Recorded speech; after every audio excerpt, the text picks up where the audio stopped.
everyone, and welcome to another episode of Getting Hammered. I am your host, Mary Catherine Ham. I am here with my co-host, Vic Mattis of the Washington Free Beacon.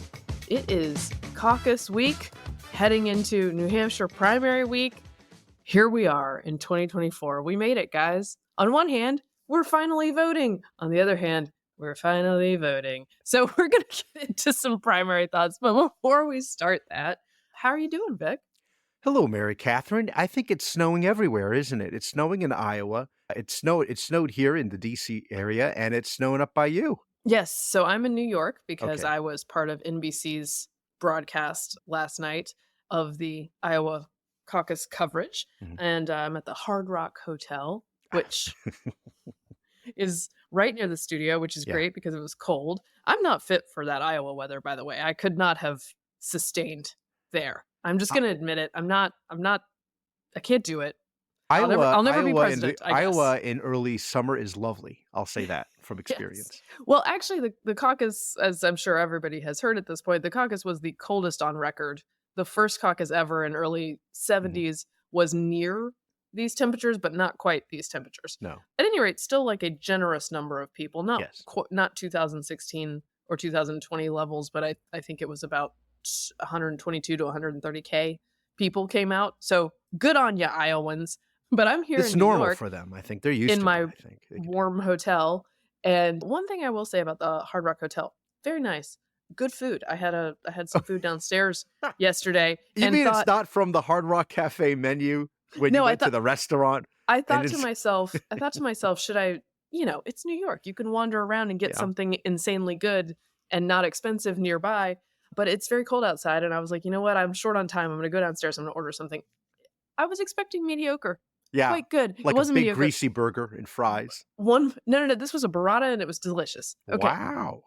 But one thing I want to say about the Hard Rock Hotel, trying really hard with the musical references all over. Everywhere. I get it. There's a theme. I love a theme. I'm not against a theme. The toilet paper roll with a sticker on it, right? When you get, so it's fancied up. So it's a new roll. It's fresh. It's a new roll. roll. So it's a fresh roll. Says general admission. And I'm like, what are you trying to say, guys? What does that mean? I mean, I get it. I guess that's my ticket. My ticket to what? Ticket to a good time. Mary Catherine, were you a Hard Rock? Well, you grew up in North Carolina, so probably not. But, yeah, we went to New York a lot because we're in New Jersey. And as kids, it was a big deal. We're going to go to the Hard Rock Cafe. You had to wait in line. Yeah. Like a roped line outside to get in for the Hard Rock experience. Those were a big deal. And you had to get a t-shirt. Well, so I had several Hard Rock Cafe t-shirts. My most special one, I don't know if I ever set foot in a Hard Rock Cafe, but my dad got me some while he was off on business trips or something. Yeah. The most impressive one, the Reykjavik Hard Rock Cafe. Oh, yes. My dad had a stopover there. I think actually it might have been an emergency landing there. Well, I'll tell you where you can get it. Picked up one. This is not to cast any doubt on your father having gone to the Reykjavik Hard Rock Cafe, but I once had a stopover in Keflavik, which is the airport there, and you could get the t-shirt at the airport. You know what? I mean, I'm not saying. Again, it was an emergency landing in Reykjavik, so I think it's likely that he was just at the airport. Nonetheless, they had and in fact, there's a Hard Rock store at the Keflavik airport, and I don't know if they still they had a life-size statue, I think, of Leif Erikson. I could be wrong about this, with a guitar slung over his back. Nice. Nonetheless, that t-shirt made me a little bit cooler in middle school. So. Oh yeah, no, because everybody would have like Hard Rock, New York. That's the big one. Let me ask you. So, with your family at home right now, did Steve is he big on stocking up before a big snow event? So living with Steve means that we're already stocked up at all times. So that's not an issue. Go down to the bomb shelter. There's plenty of food down there. We did get the kids out yesterday. I did not get to go. And that made me a little sad because it was the baby's. It was the baby's first snow. The last baby's first snow day. So I did miss that. Yeah, but you know what? It didn't snow last year. That's life. And so you're doing the work of the American people right now. Today I will head home and maybe You know what I'll maybe do is like when everybody's tired and I get home at 4 or 5 and they're hungry and cranky, I'm gonna be like, Yeah. kids, get in your outfits again so we can go outside for mom. Yeah. But no, everybody's good. The Good. girls, the big girls, this will teach me to plan ahead, Vic. Okay. Yeah. The big girls had Spirit Week this week, and I Oh. had everything together. Yeah. Today was 70s Day. Now, you know, on 70s Day, everyone else is going to dress like a hippie and call it a day. But Yeah. I am into historical accuracy. Oh, So yes? we're Okay. not just dressing like hippies. I did some shopping. It was thrift store shopping, obviously. Everybody's got mustard yellow and That's good. avocado green and Yes. orange. They look like a 1972 Right. kitchen catalog from Sears. Okay. Sure. I got all the things. Then the girls are like, the whole time I'm thinking, I'll do your hair before you leave for school on Tuesday. And then the girls who are sometimes smarter than I am are like, Mom, how are you going to do our hair? You're leaving on Monday. And I said, that is a good point. Here's what we'll do. I'm going to braid your hair, leave it in braids for 2 days. And when Yes. Tuesday comes, you take it out of the braids, you put some hairspray in it. It's going to be giant in 70s. Oh, It's going to my be amazing. goodness. So I did all that work. And guess where they are? Where are they? They're at home because there is no school. It's so 70s to all that. Well, there's 70s around the house. 80s, 70s, 80s. I guess That's okay. I guess they're just gonna have really cool hair while Yeah. they're out sledding. Yeah. That's fine.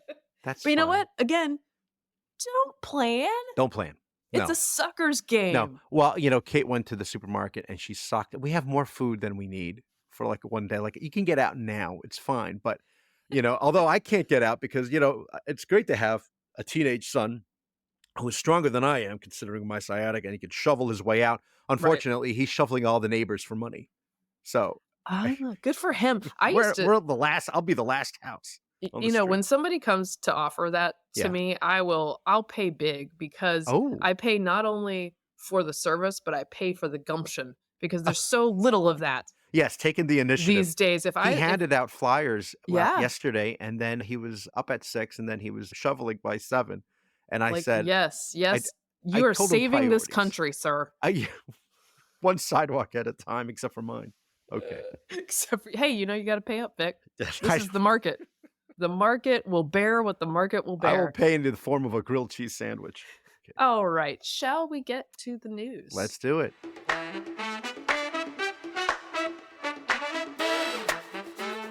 All right. 2024, the race to the bottom. Here we go. We're in Iowa. The people are voting. You know, look, we all had the feeling that we kind of knew the top lines of this story. Yeah. The headline, as No it were, surprise. which was that Trump was going to win Iowa. Yeah. It's not a great headline for the would-be other contenders, but there was an argument that you make a strong second showing, for Ron DeSantis, you make a surprising third or even edge into second for Nikki Haley, and that gives you momentum. Very close second between the second and third place. The end result is kind of a perfect storm for Trump, which is over 50% for Trump, which is a pretty 51. resounding cry from the Iowan people that, no, this is our guy. Over 50% for him. He beats the closest competition by about 30 points. DeSantis at 20 or so does end up in second, does outperform his polling by about 5 points due to his on-the-ground work, probably with the evangelical community and others who fit with him in various suburbs and exurbs, which was kind of his strong suit.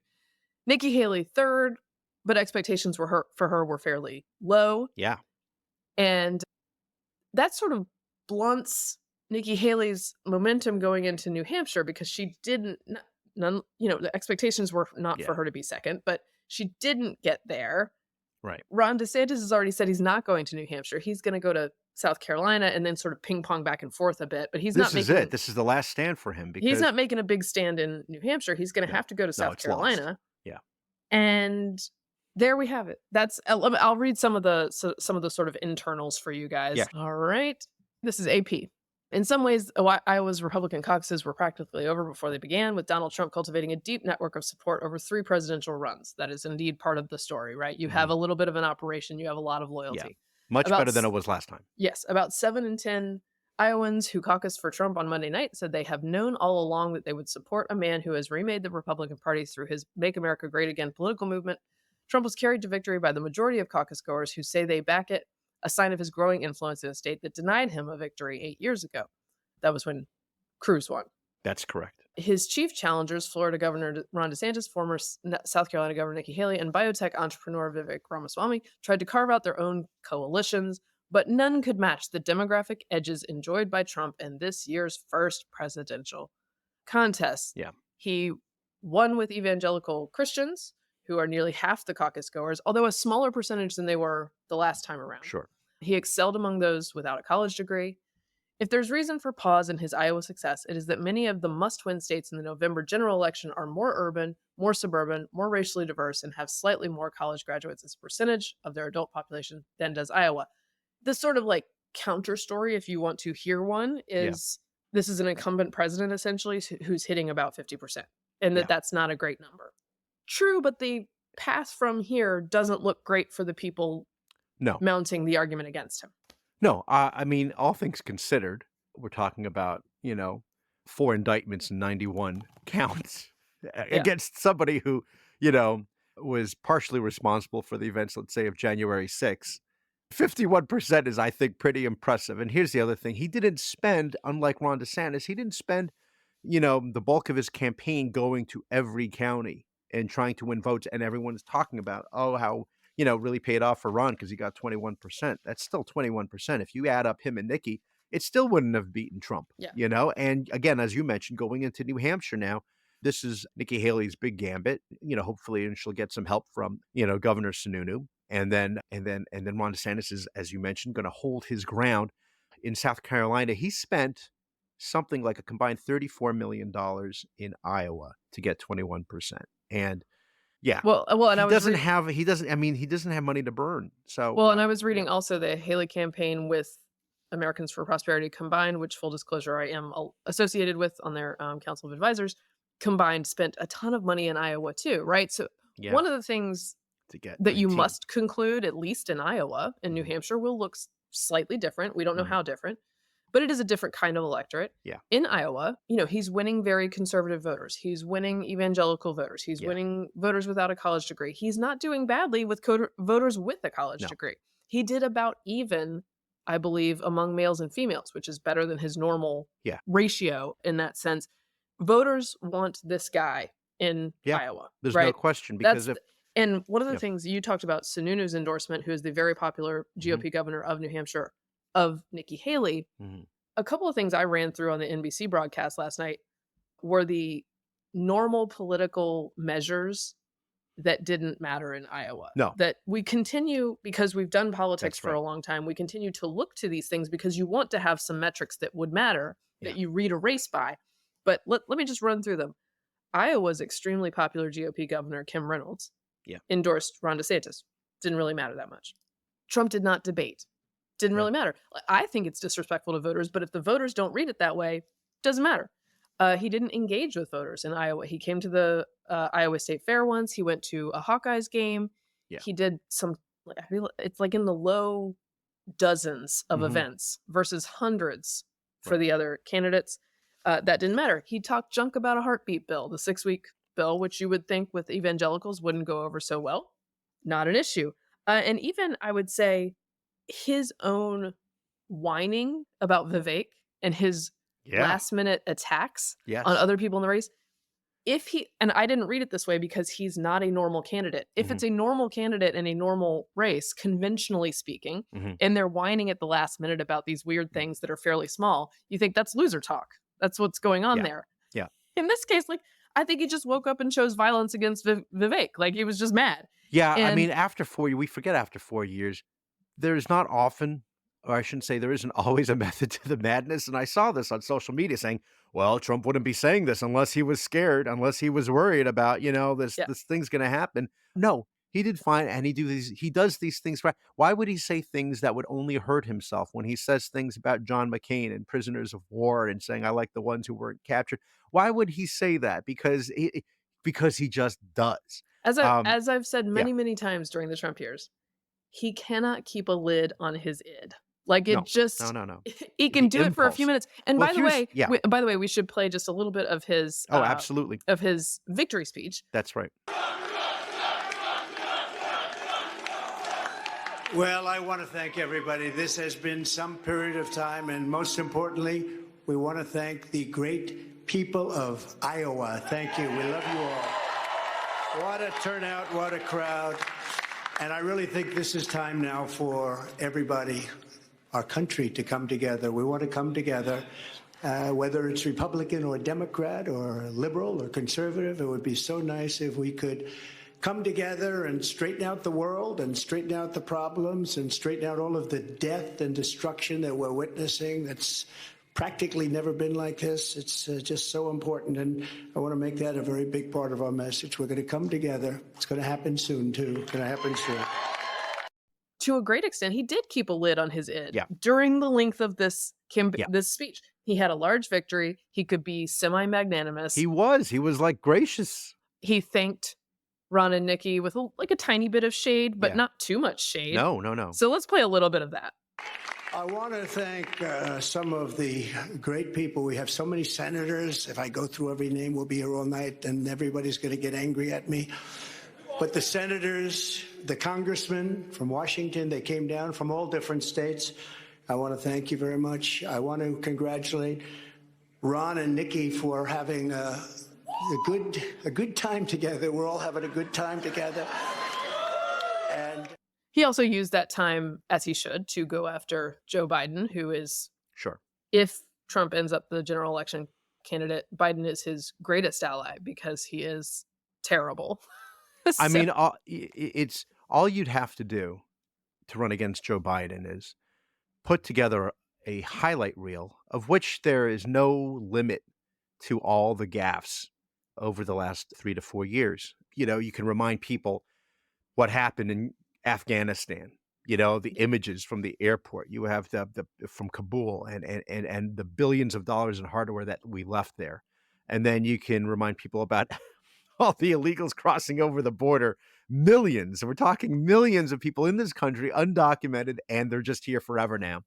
And then you could talk about the crime, and you could talk about war, whatever it is, Here's and the that thing, these though. things would have happened. Yeah. This is what's interesting about what we're choosing here. Yeah. Perhaps if the party chooses to nominate Donald Trump, I don't think we're talking about those things very much.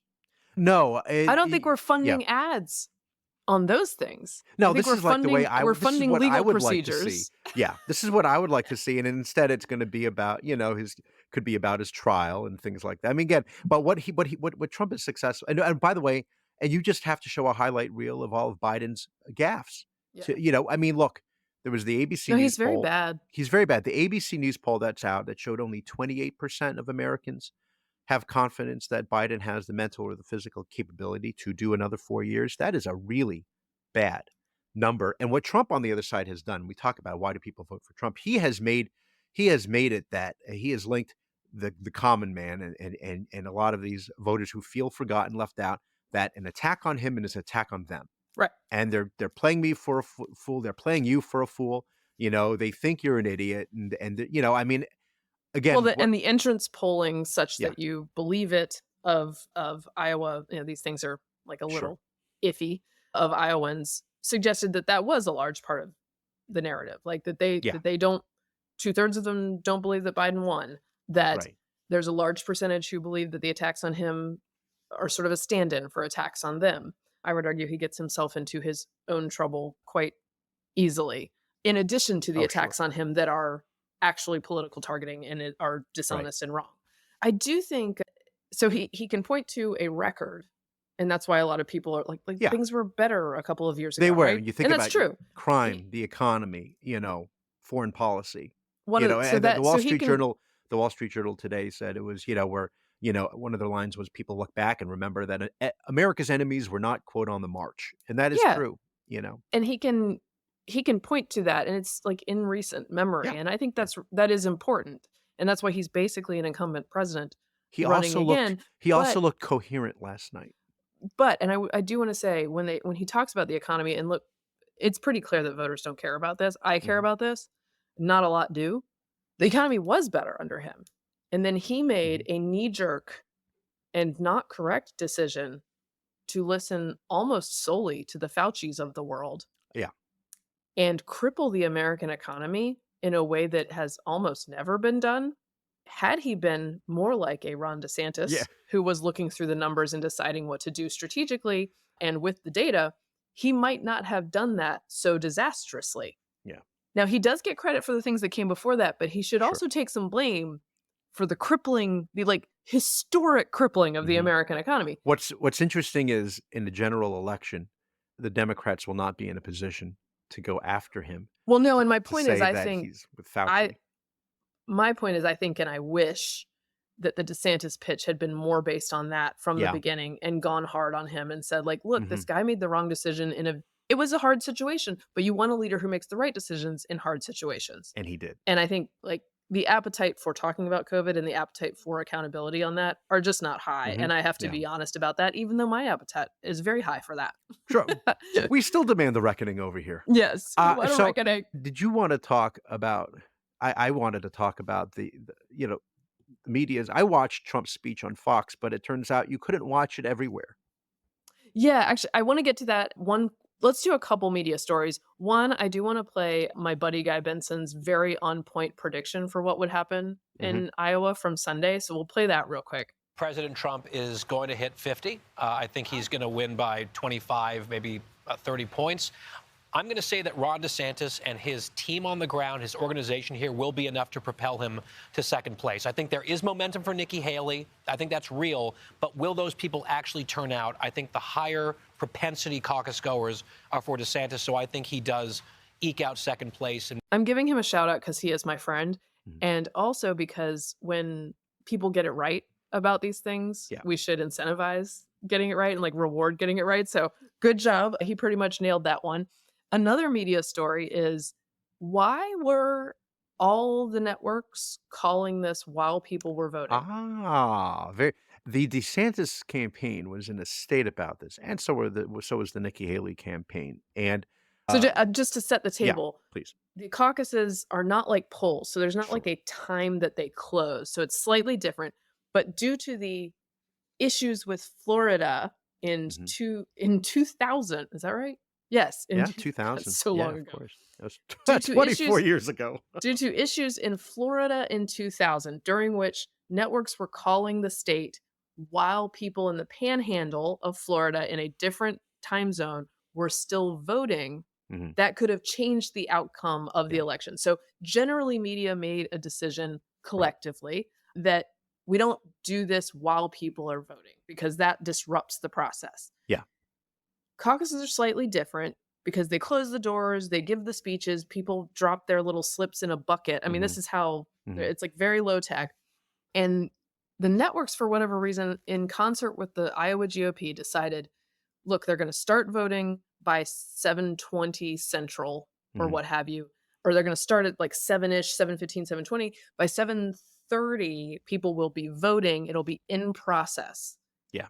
And for some reason, the decision was made that waiting until that time when things were in process and people were voting would be fine to call things. Right. Now, Yeah. to be fair to Trump and the media, they wouldn't have called it if it weren't a blowout, right? That's Yeah. why they can call it. However, the margins matter, Sure. which is why, and I just think it's bad practice to be Yeah, calling no. things while people are voting. So DeSan this what is a little, Yeah. it's not a mini controversy, it's a medium controversy because I believe that the DeSantis camp and the Haley camp have a right to be annoyed by this. Yeah, there was a DeSantis spokesman who was claiming that he was in the middle of flipping, votes. People were undecided, and all of a sudden on their phones it says it's been called Trump wins in a Seems like a landslide. problem. And then other people were trying to call out the Associated Press because it's against their rules about calling before the results. But it wasn't unclear to me if they wanted to play, with semantics and say that, oh, well, that's just for primaries versus caucuses are different, and the rolling caucus results. I think there were people were I explaining. just think if you want to Yeah. like preserve democracy and be really, Hmm. you know, lofty about such things, then you should let people vote before you start declaring Yeah, what's happened. agreed, unless the ratings are at stake. And that's what I mean. As soon as one network calls it, the pressure is immense. Well, Say, and come on now. They want to hear it. The story from the press too was that they were working in concert with the Iowa GOP. So if they didn't want this information out there, then they wouldn't. Anyway, so that's one there of is the a conspiracy now about with these secondary campaigns saying that they're in cahoots to help Trump become the nominee. Look, I mean, it is undeniable that the RNC and GOP leadership in various places have made decisions that benefit the Trump campaign. That's a real thing. Speaking of which, in the path going forward, California is this huge treasure trove of delegates to get you to the nomination. Someone who sticks around till Super Tuesday might hope that they could peel off some California delegates. There's 169 of them, and they can be divvied up throughout the state. It's not a winner take all, except the GOP changed the rules in July of last year so that if the leader is over 50%, all the delegates go to him. Guess what Trump's at right now? 66. Yeah. So, like, if he's even within 15 points, he's getting 169. That's right. Out of California. Okay, back to your story, which is we're just doing open censorship now. Is that what we're doing? Yes. Okay. Please explain what happened, because again, I saw this on Fox. I said, okay, look, it's interesting, and I was surprised about what I would call the kinder and gentler Trump. Where he stayed on message. He didn't go off on one of his insane tirades.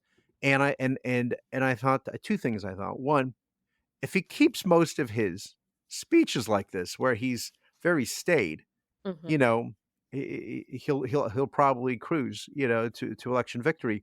But the other thing is, are we we're really not going to play this game where we pretend that could happen? It's an enormous, it's an enormous what if, But I mean, this caveat that if he stays on script, because he's known for doing that. And the other thing is, I guess Doug Burgum was there, and I thought, I wonder if he's in the running for VP. Well, so Doug Burgum was among many of the sort of a cascade of endorsements for Trump right before the caucus. Among them, perhaps on the surprising end, Burgum and Marco Rubio. Everybody's beginning to fall in lockstep now. Yes. Yeah. Kim Reynolds, by the way, who said, if Trump is nominee, of course she's going to support him. And I think Sununu had said that before too. I think he has, yes. Yeah. I wouldn't be surprised if Burgum gets some kind of slot. But anyway, so the media decides, while Trump is doing his victory speech, look, he won by a lot of points. I don't like the guy. He ain't my cup of tea. But he's given his speech, by the way, very Trumpy. People kept thinking, like, why is he waiting? Because it was clear that he had won early on. Yeah. He's waiting because he cares about the 11 o'clock news, because he's an old school media guy. What do you think Biden was doing at that hour? It's definitely unconscious at that point. So he waited till 11 because that's the local news feed, and you get on the 11 o'clock news. So he gives his speech, but Rachel Maddow has thoughts about whether they can cover that. Yeah. So here's Maddow. I'm sorry, I just have to do a little bit of business just for a second. At this point in the evening, the projected winner of the Iowa caucuses has just started giving his victory speech. We will keep an eye on that as it happens. We will let you know if there's any news made in that speech, if there's anything noteworthy, something substantive and important. The reason I'm saying this is, of course, there is a reason that we and other news organizations have generally stopped giving an unfiltered live platform to remarks by former President Trump. It is not out of spite. It is not a decision that we relish. It is a decision that we regularly revisit. And honestly, earnestly, it is not an easy decision, but there is a cost to us as a news organization of knowingly broadcasting untrue things. That is a fundamental truth of our business and who we are. And so his remarks tonight will not air here live. We will monitor them and let you know about any news that he makes. Stepping in. I was just saying, I believe that's why J.B. Pritzker is not afraid or not answering Joy's Gaza question. Because as much as that, I enjoy her line about there's a price to pay for saying untrue things on air, or for them airing untrue things. And I'm like, can we roll tape on some Russiagate clips? I thought she was suggesting there's also a price to pay in the sense of they'll lose out in the ratings war with Fox, because I think they're foregoing some ratings by not playing him. Definitely. Some other networks I think made the same decision, cutting away from Trump. And look, I know they're a little butthurt about this because they gave him so much general admission, everyone. But they're butthurt about this because they gave him so much airtime in 2016 while I was over there yelling like, hey guys, I know you think this is funny, but this is not a great idea. Yeah. And so now they're sort of going in the opposite direction. But to openly admit that what you're doing is depriving people of just a speech from the front runner of this party, who is, I grant you, bad in a lot of ways. But you can talk about that and also play the speech, which is newsworthy.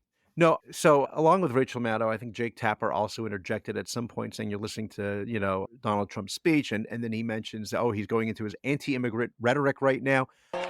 Baby girl. We're going to seal up the border. Because right now we have an invasion. We have an invasion of millions and millions of people that are coming into our country. I can't imagine why they think that's a good thing. Donald Trump declaring victory with a historically strong showing in the Iowa caucuses. If these numbers hold, the biggest victory for a non-incumbent president in the modern era for this contest. A relatively subdued speech as these things go so far, although here he is right now under my voice. You hear him repeating his anti-immigrant rhetoric. He did take time to praise his rivals, Haley and DeSantis and Ramaswamy by name. Rather un-Trump-like to do that. Gracious, but perhaps a sign of some message discipline, at least for one night. The feeling is this, Mary Catherine, which is, if they don't intervene, the American people watching this, many of them in 2020, it was like 74 plus million Americans voted for Trump. They're not going to know what is real and what's not, what is the lies and what aren't lies. And you have to trust us. He tells a lot of lies. Therefore, we will decide for you what you should see and what you shouldn't see. And I'm wondering if this then culminates in a general election presidential debate where they'll ask Trump a question and then they'll just go right to Biden. And you'll never hear Trump cut again. away. Yeah, no, I mean, what happens in the debate? Do they just block him? Honestly. Well, and this is the problem. This was the problem in 2020. They decided that we shouldn't know the Hunter Biden information, even though it was we know true, what's best. Trust us. and it was coming from a newspaper. Yeah. And it was real. Mhm. They decided that was not No. okay for us to know. In the case of the lab leak theory, they decided it was not okay for us to discuss Right. that. In the case of many of these, non-pharmaceutical interventions for COVID, they decided that we didn't need to hear the real deal about that and that we couldn't discuss it too much because then you might actually figure some things out. So this is who they are. This is who they will be throughout this election. And that's one of the things that's frustrating about this process is that, and I said this on air last night, as I'm in the demo, I'm certainly the right-leaning version of the demo, Right. but I'm in the demo that the GOP has been absolutely hemorrhaging for 3 election cycles, which is suburban moms, suburban women. Okay. And they left the GOP because of Trump in many occasions, or went from swing voters to not swing voters to solid Democratic voters. They've been battered by the inflation of the Biden years because they're making financial decisions for their families and doing all that shopping, and they're upset about it. And they're looking at this situation like, so we're just going to do what we did in 2020, but older? That's the plan.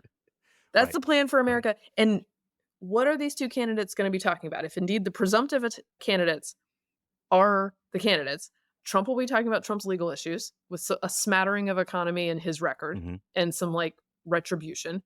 The mass deportation. But I think that's probably a winning message for some voters. Like, oh yeah, well, this is the only way to do it. The immigration stuff is probably a suburban mom argument that you can make. Yeah. Biden's going to be talking about Trump when he's talking, but most of the time he won't be talking. And someone said last night, that Trump's job now is to convince these suburban women to be pragmatic with their votes, right? And to be Trump voters because Biden is indeed hurting them in real ways. I would argue that the suburban women of Virginia, for instance, were very pragmatic in 2021 when there was a 14-point swing toward Youngkin, right?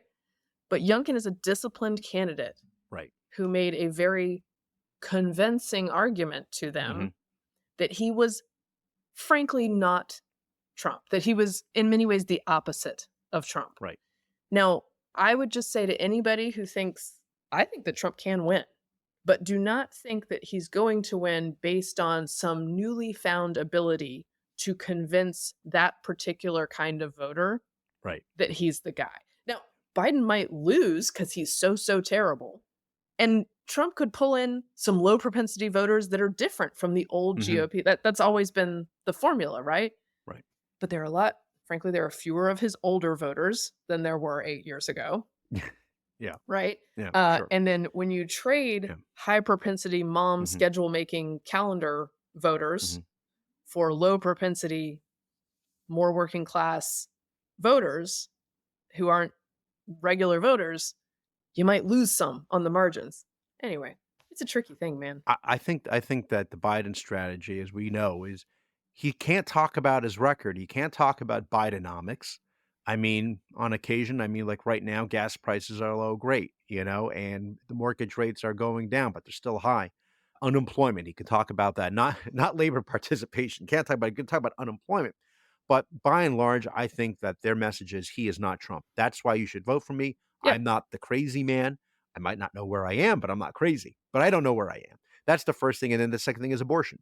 And Trump had been going back and forth. He recently owned it and then bragged about it, that it's because of his judges. And he was so happy that Roe v. Wade was overturned. He's hedged a little bit, obviously, in the past. But I mean, that's the message that for Biden is that you have to vote for me because you don't want the other guy. Yeah. That's it. He can't talk about anything else regarding the economy in the last 4 years. He can't say, are you better now than you were 4 years ago? He definitely can't say that. I mean, those are the metrics that he's losing on. Now, I should adjust. And he has to campaign because I know. he has to get out there. I mean, David Plouffe was on, former Obama advisor, architect, was on NBC last night and saying, this will be harder for Biden. He has to run a tougher campaign than he did last time. Which means he would need to run a campaign and be out and about, which I do not think he's physically capable of. No. And he pointed specifically to the numbers with young people to say, this is very, very hard for him, much harder than it was in 2020. He is not connecting with young people the way Obama did and the way Bill Clinton did in 1992. I mean, I remember that, the feeling at that time in 92 amongst my Democratic friends. Because it was, George H.W. Bush was, relatively speaking, an old man, right? Not by today's standards, but but Clinton was young and energetic, and Al Gore, blah blah blah, Right. and this is not Biden, and certainly when people are thinking, is it going to, about a Trump Biden race, they're also thinking it's a Trump Kamala Harris race. Yeah. And by the way, not helping them. It hasn't been since 1892 that we've had functionally a two incumbent general election, presumably because it's so painful and awful. Right. We just waited a long time to do it again. 1892, by the way, the year that both of these candidates graduated from high school. So Very funny. Very funny.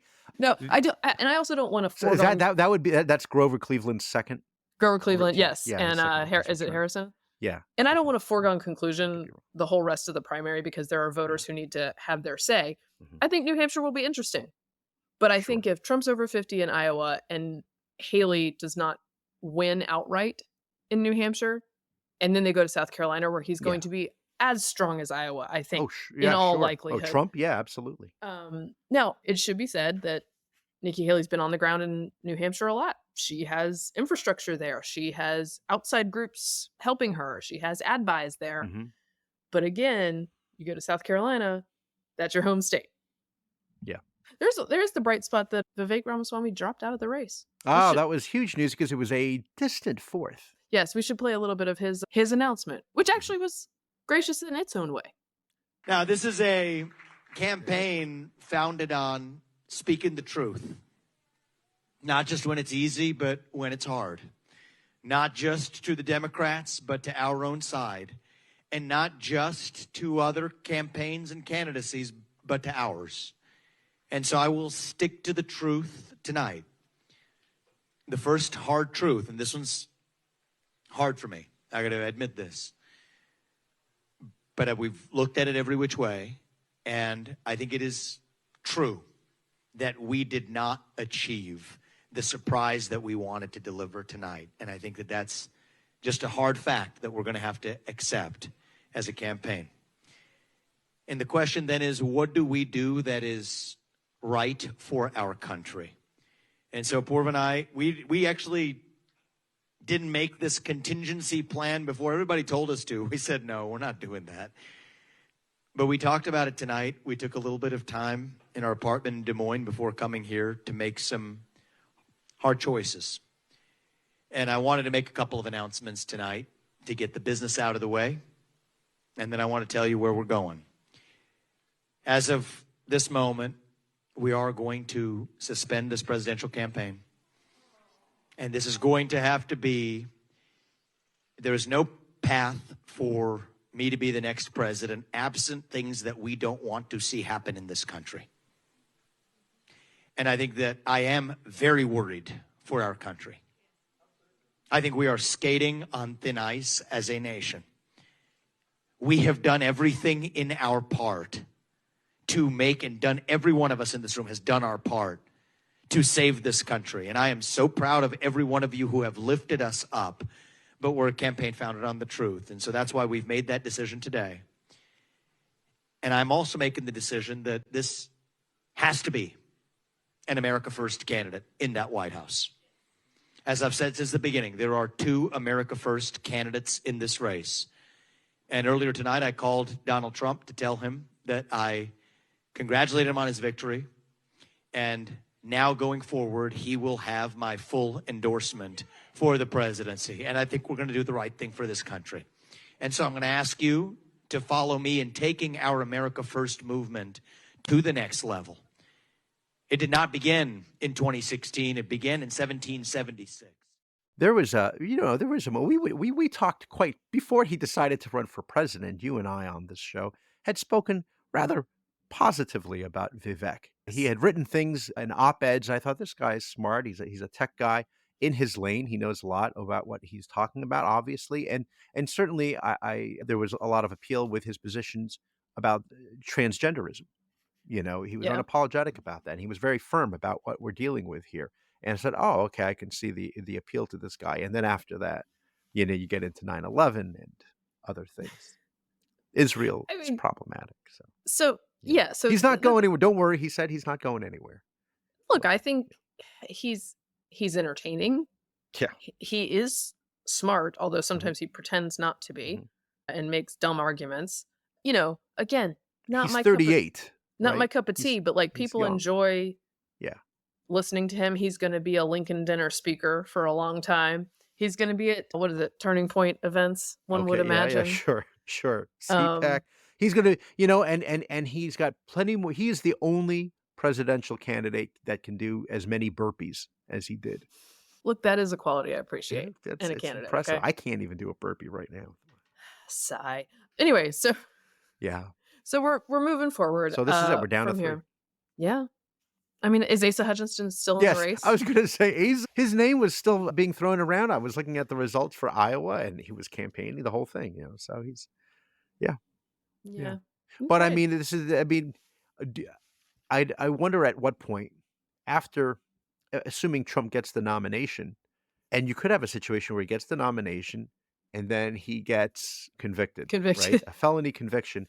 And fully a third of supporters say, "Oh, I can't go that far. I'm not going to vote for him." And then we have, and then it might be too late for us to pick somebody else.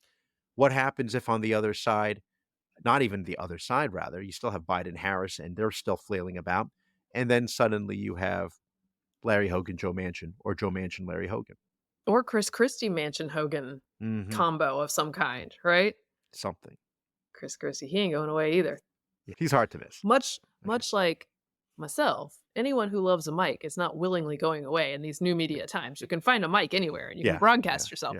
Yeah, I don't know. There's a lot of weird factors in this race, which is why, if you are a left-leaning person or media who is sort of boosting Trump because you think he's the weakest option, in many cases that has not been a wise move. Now, in many cases that has worked. The MAGA type candidates in places like Pennsylvania and Arizona have lost dramatic race in those places to the benefit of the Democratic Party.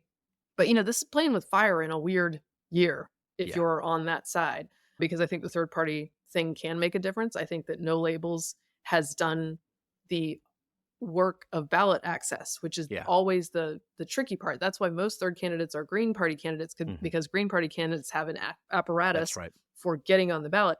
Speaking of which, did you see there's like a tiny news story the other day that the Biden campaign messed up in Illinois and might not be on the ballot? No, I didn't see that. So, like, who knows how this Oh, will boy. Yeah. shake out. Usually the way it shakes out is that, you know, somebody in Illinois is like, oh, we don't care if you follow the rules. Never mind. Stamp, stamp, move on. You're on the ballot. However, these processes can be onerous and complicated. And in the case of Illinois, you have to have an Illinois-based notary notarize your signatures that are in triplicate and bound like a magazine that you hand over to the Secretary of State, right? It's like, it's a weird thing. And this is how the major parties keep other upstarts off the ballot, Yes. because you have to do all this work and you have to pay people to do this work. On the one hand, I do. They're big, and they're the Chris Christie of the Democratic Party, J.B. Pritzker. Yeah. Well, he's bigger than Chris. I think.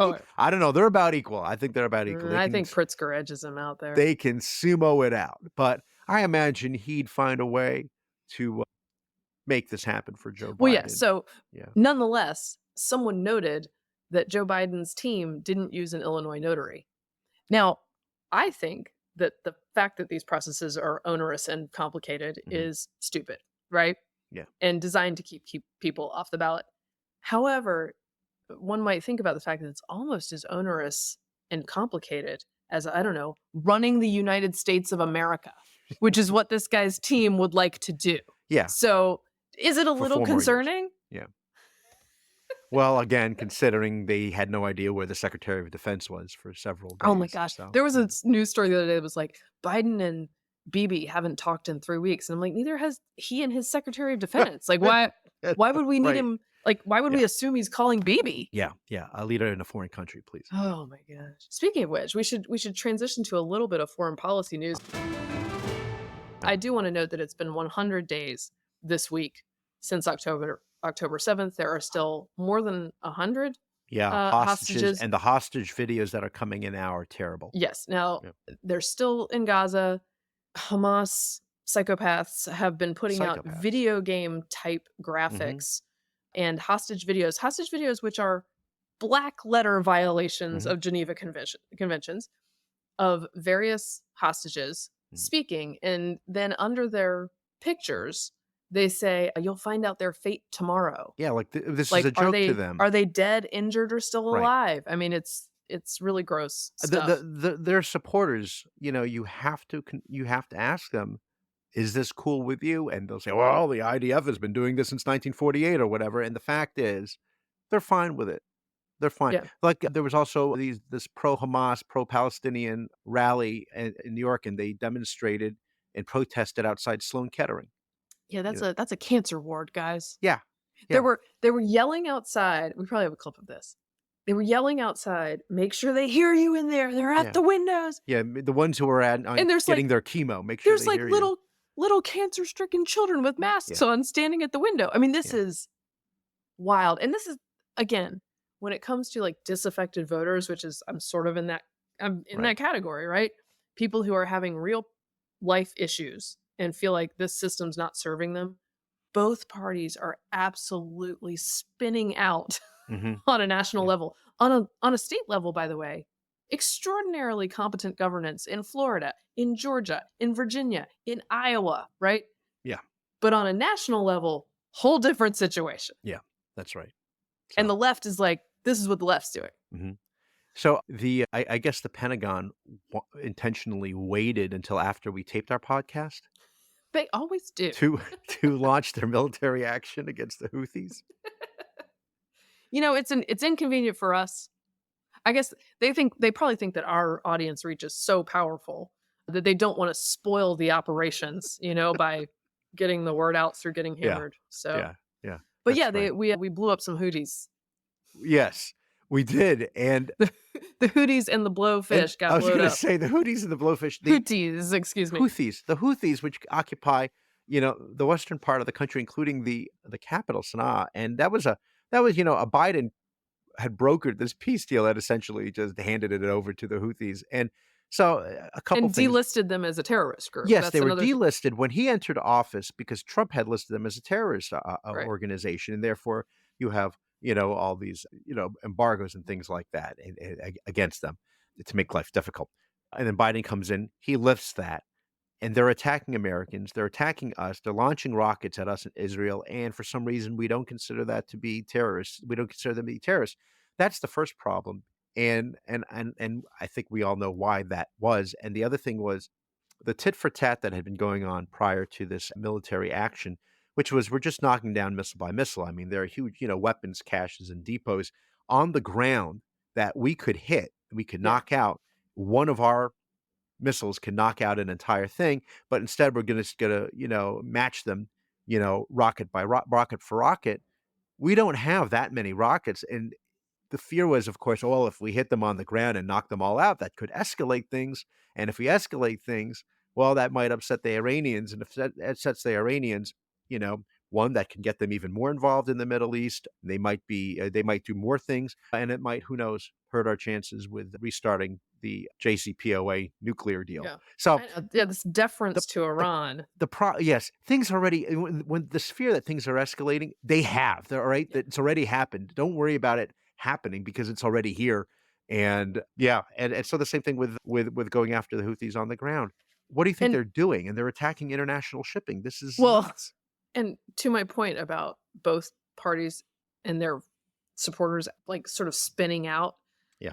Actually, I want to play real quick to another Rachel Maddow clip of her talking about the coming fascism and the coming authoritarianism, which of course she sees as solely wrapped up in Donald Trump. So let me play a little bit of that. And the big picture takeaway from that, and I don't mean to be, again, too dark, as you said, on this, but it is not, if we are worried about the rise of authoritarianism in this country, we are worried about potential rise of fascism in this country, if we're worried about our democracy falling to an authoritarian and potentially fascist form of government, the leader who is trying to do that is part of that equation. Mm-hmm. But people wanting that is a much bigger part of that equation. Right. And the American electorate is made up of two major parties.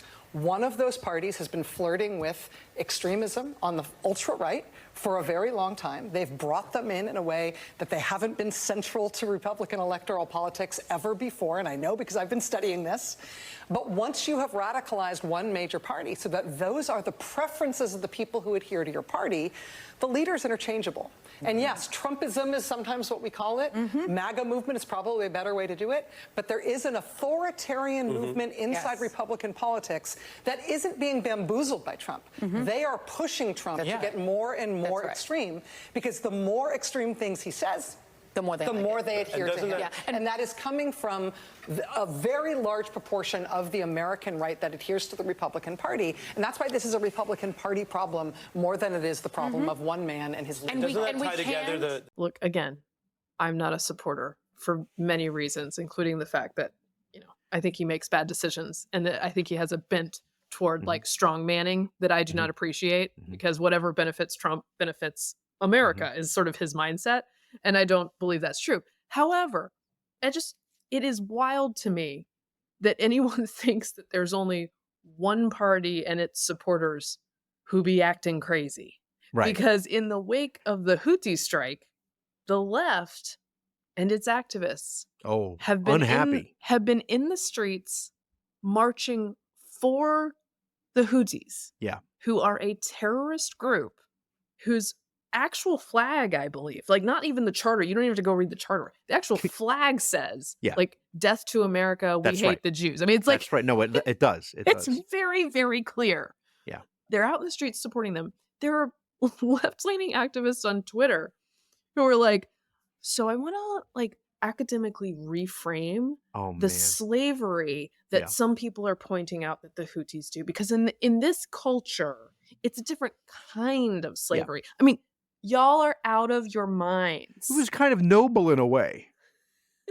It's not slavery. It's not slavery. Yeah, agency. What was it? Agency respecting slavery. Wow. Oh, that kind. Is that the kind? Anyway, my point being, like, if you're just trying to buy groceries and this is the nonsense you're hearing from either side.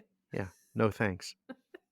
I'm just, no, it's not, it's insane. I also think the more they keep on going after Trump this way and saying that, the threat to democracy and fascism and all these fears, and we're going to do everything we can, certainly the media, to prevent you from hearing him. And that, I think that makes a lot of people more curious No, about and it's thinking, just what like, is it? Who is this person they keep hiding from us? well, and I this is might the have to look part. into this. This is the part where I identify very strongly with Trump supporters, which is Uh-huh. you a-holes Yeah, you really were are, wanted Yeah, to weld people in their homes a la yeah, the Chinese right, Communist Party right. for the greater part of a year and then some. Hmm. Like, they Hmm. wouldn't have shied away from actual police action to keep you in your Oh, home, they right? wished. A lot of important leaders wished, if you remember, Yes. that they had the ability that the Chinese have And then you're to like, control its oh, population. you're like, you guys are pretty authoritarian. It's like, dude, you told us we couldn't go to restaurants for a year and a half. Like, Yeah, that is authoritarianism. yeah. So I the total lack of consistent standards is grating both in the general election situation, how the press covers it, and frankly in the primary, where Trump's competition has to meet completely different standards than he does, Oh yeah, right? He can gaffe all day long, he doesn't have to engage with voters, but his competition does. And if they didn't do the things that they're supposed to do in Iowa, they'd be at 1%, right. right? I'm aggravated by that double standard. As are many. Oh man. All right. What Something lighter. what else do we have? Did you want to go light? We march forward, Vic. It is Yeah. 2024. Yeah. It's an election year. I do want to throw this out, by the way. You talked about not letting us go into not letting us into restaurants. There was an interesting piece in the Wall Street Journal about how the restaurants in Washington D.C. are dying and the restaurant scene is dying. Oh yeah. And it's for three reasons, and not a surprise, but you know, there was a moment in 2018 going into 2019 where DC restaurants were getting Michelin stars, Right. and it became no longer just a steakhouse place, right? And there's all these really interesting places, Pineapple and Pearls or whatever, people waiting in long lines to get in. And now restaurants are closing. It's flailing. The scene it's dying there, and there's nobody out on the streets, and it's for three reasons they point out in this piece in the journal. One, obviously, Right. pandemic policy. People started working from home, and the federal government still has not forced a lot of the agencies. Most of those people were now going on to 4 years since, right? Well, 3 years since COVID or whatever, and they're not coming back. And Yeah. if they're not coming back, then most of these streets are empty. They get taken over by homeless criminals or whoever, encampments, and so crime becomes an issue. Something like homicides in DC are now up 35%. Car theft is up 82%. Yeah. And then I it's mean, not even the like, lesson is like yeah. we have some great restaurants if you can get to them without dying. Well, that's the thing. When I go, if I take an Uber into the city, that Uber driver is so quick to unlock and lock his doors, I mean, because it's a real there was thing. a carjacking right in front of the Ritz-Carlton, which is in the West End in fancy Georgetown. And of course, there was the shooting that happened near where, one of the Bidens live in Georgetown as well because of an attempted carjacking. A friend of ours that we know who lives in Upper Northwest, nice part, I sort of jokingly said, "Oh, how many times has your car been, carjacking?" He goes, "Actually, it was like twice in the Oh last 3 God. years or three." And no, it was like three times. And after the second Stolen or time, carjacked? no, stolen. Okay. Excuse me, I stolen. was worried about him. But the second time, he said the police recovered his car, and he didn't have his keys with him, so they said, "You'll have to call a tow." And he said, "I'm just going to go back and get my keys, because I'm only several blocks away, and I Right. can get it." When he went to get back his keys, the car was stolen again. No. And the police were saying to him, "No, no, no. We're looking on our app on the computer. It says that you recovered it." He goes, "No, it just got stolen Oh again. gosh. Just I mean, just at it's this." funny, but it's not. It's insane. So, and then here's the other thing was, the DC City Council passed this Initiative 82, which doubled or tripled sort of the base minimum wage for tipped workers, Yes. right? A And lot of wait staff were talking about this. If you went to yeah, restaurants, they were anticipating this. yeah. And so what happens now? You're getting these service fees, but because you're getting these additional service fees, a lot of people are tipping less. And so you have, according to this piece in the journal, a lot of wait staff saying they're actually making less now than they did before an Initiative 82. And again, these unintended Now, consequences. this is the hard truth of unintended consequences, right? The left has a lot of nice sounding ideas Yeah.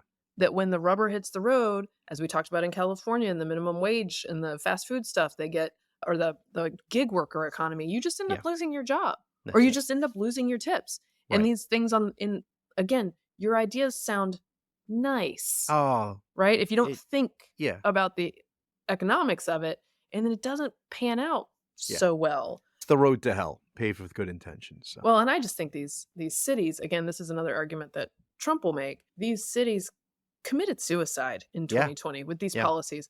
I don't know how they thought this was all coming back. They thought they could just turn the spigot back on, and that's not how it works. There was a 60 Minutes piece the other day about city, office real estate. There's millions of square feet that's going unused. It's huge. It gets a little dystopian. You could have predicted all of this if you understand economics, and yet all these cities were fine with it. Now, this is, again, not to throw us back into the general election conversation, but if Trump is the nominee, one of his arguments will be that I'm better at keeping the cities from committing suicide. However, I would note they did it on his watch. Yeah, sure. The riots of 2020, all the shutdowns, those were on his watch. He can't exactly tell them what to do, but he could have prosecuted more rioters. But, this is the thing that sort of glitches me out about the Trump supporters argument is I was there in 2020. I saw what was happening. Yeah. He was the president. It was. And well, and of course the rioting. Don't forget the rioting in Lafayette Park. I mean, it was insane. It was insane. Okay, lighting the church on fire. That was a fun one. By the way, one more thing. Yeah. Palestinian protesters, pro-Palestinian protesters, partially breached the White House outer fence the other day. Oh yeah, you're not going to hear that though. It's okay. I hope they don't prosecute anybody. I wanted to do Ed on a very sad note, Mary Catherine. Okay, I'm ready. On the impending death of Fruit Stripes chewing gum. Fruit Stripe is done? Fruit Stripes is done. So its owner, Ferrara Candy, they announced. I want to believe that that's just one woman named Ferrara. Ferrara. You're thinking Geraldine. So, Fruit Stripes came out in the early 1960s.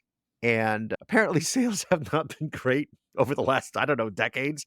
So they lost that cool jingle. We should find that jingle. And yes, it's from the 90s. Yikes! Stripe! Fruit Stripe gum! It's a yummy, fruity one. Stick a stripe of fun. Just a flying flip flop. Throw a roll of pit pot. Yikes! Stripe! Fruit Stripe gum. A really wilder. A ton of fun a miler. A flavor overloader. Wow! Yikes! Stripe! Fruit Stripe gum. Men from outer space. Plunk a pop in your face. Fruity flavors in the top. Gooey gobble. Yikes! Stripe! Fruit Stripe gum and bubble gum. And it's more of, they say, of your time than mine. But I remember having Fruit Stripes in the 80s, too. The reason they said is, quote, consumer preferences and purchasing patterns. Now, let me say this. Fruit Stripes were very exciting. It was like that zebra. Yeah. It was not a zebra. And it was like a rainbow zebra with different flavors. And you put it in your mouth. It was this burst of fruit flavor. And it lasted for almost 2 minutes. No, this is what it's famous for. Much like many a spouse in this nation. No, that's what it's famous for. That's right. However, that flavor was great. Oh my gosh. And this is a reason they say, some of those packs you can buy Fruit Strips contained 17 sticks. Because you got to keep on popping it every 2 minutes. Question. Okay, Wait, quick question. Yeah. Yes. Is gum really a thing anymore? That was my question for you. Is gum a thing anymore? I don't think it is. Kate chews gum. She chews gum, but it's more like the more functional, what do you call it? Extra or whatever it is. It's that you need a sort little of stuff. breath Not fun boost or gum. whatever. Yeah. It's interesting because I feel like gum feels dated to me. It does. You don't see people. I don't know if kids chew gum. I think they're all into the gummies, especially the ones that are vodka soaked. Or worse. Yeah, I don't think kids are into gum. My kids occasionally will see bubble tape and be like, "That's interesting." Maybe it's just safetyism that parents are like, "Oh, I don't want you. The gum. I don't want you getting that in your hair." And yeah, it's dangerous. It's dangerous. Were you a chewing gum person? If so, did you have a favorite? I liked chewing gum a little. I liked bubble gum more than chewing gum. I will occasionally still have chewing gum, but I get a little obsessive about my chewing gum, and then I'll notice several hours later that I'm still grinding on it. Okay, calm down. Right. So I don't chew it that much. I liked Big League Chew in a grape flavor. Big League? You mean is it the big? It was like the version of tobacco in a bag. It's a tobacco pouch. It's a for Little League. It's a fake chew pouch for children. Okay, yes, that's what I like. No, yes. Because it's a gateway. It's a gateway drug, Mary Catherine. I'm from the state of North Carolina, and I liked grape Big League Chew in the pouch, and I also liked those peppermint candy cigarettes that came in what looked like a Lucky Strike box. Fake cigarettes, very cool. And the 80s were a different time. Vic. Yes, big league chew for just when you're ready to get into dip, but you didn't get into that until like 8th grade. So, Can I say I didn't chew a lot of gum as a child, partly because a friend's mother, who was sort of she came from the etiquette family in our neighborhood. Okay? It's not good for women to chew gum. No, a friend's mother said she had a rhyme that went, "The gum chewing girl and the cud chewing cow are very alike, but different somehow. What is it? I see it now. It's the thoughtful look on the face of the cow." Wow. I've never heard that rhyme before. And that stuck with me, Vic. And every time I chew gum, I'm like, I look like a dum-dum. It's not ladylike. And you see it in movies. You see like a girl chewing gum. It's like, It's a very juvenile look. It's a juvenile look. You're probably on roller skates. But my favorite gum was Bubblicious Grape. See, we're both great people. You could I like blow that up. It was like a size of a balloon. I gotta teach my children how to blow bubbles. Maybe I should take them back to a different time. It's a lost art. Okay. And I'll say this, just for our listeners, this is just shamelessly asking our listeners for help. What I really missed growing up was a snack by Lance called Michigan Cherries. So if there are any listeners out there that know where I can find Michigan cherries, please let me know. I will buy them. Nice. Okay. Are they sour? Like sour cherries? No, they're sweet. They're but they're hard on the outside and chewy on the inside. And I used to sneak them in my Catholic school. I felt very, it was very edgy. The biggest candy of my childhood was Now and Laters. Oh yeah. Oh, those are good. That was a big thing. And as a child, I didn't understand, I'm from the South, and I didn't know what they were because they were always passed around at school. And I never really I didn't eat them. Such an innocent time. But people called them in their Southern accents, Now Laters. And I was like, I asked my mom at one point, can I have a Nilator? And my mom's like, what is a Nilator? I don't know what that is. And we eventually figured out Now and Laters is what they're called. And they're kind of gross and hard and sour. Yeah, anyway. No, I mean, that's like for me in the same category, I think is almost good and plenty. Or Jolly Ranchers is similar to a Now and Later. I love Jolly Ranchers. I can't handle it now. Not with my diabetes. Okay, that wraps up this episode of Getting Hammered. Remember, you can subscribe to us on iTunes, Google Play, and YouTube, and you can follow me on Twitter at Victorino Mattis. I'm at MK Hammer on Twitter, at MK Hammer Time on Instagram. You can follow the show at Getting Hammered Podcast on YouTube or Instagram. And also, if you like us, leave us a 5-star review. If you're new to the show, thank you for being here. Thank you for getting hammered responsibly. And if you're old to the show, we love you guys. This has been a Nebulous Media Podcast.